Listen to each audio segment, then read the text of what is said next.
The program was called the Environmental Research Aircraft and Sensor Technology, ERAST. Two such aircraft were the turboprop-powered General Atomics Aeronautical Systems, Inc., Altair Predator B, and the piston engine-powered Aurora Flight Sciences Corp. Perseus B.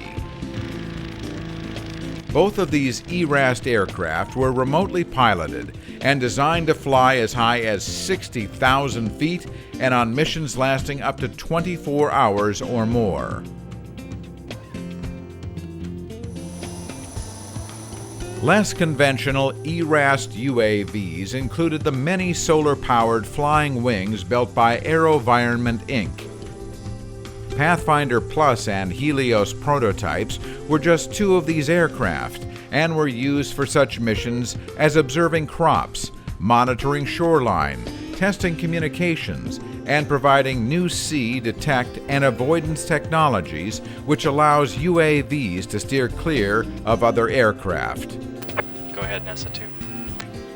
We've been watching you bounce around 96.5 for quite a while now, and I think it's time to probably call it a record flight.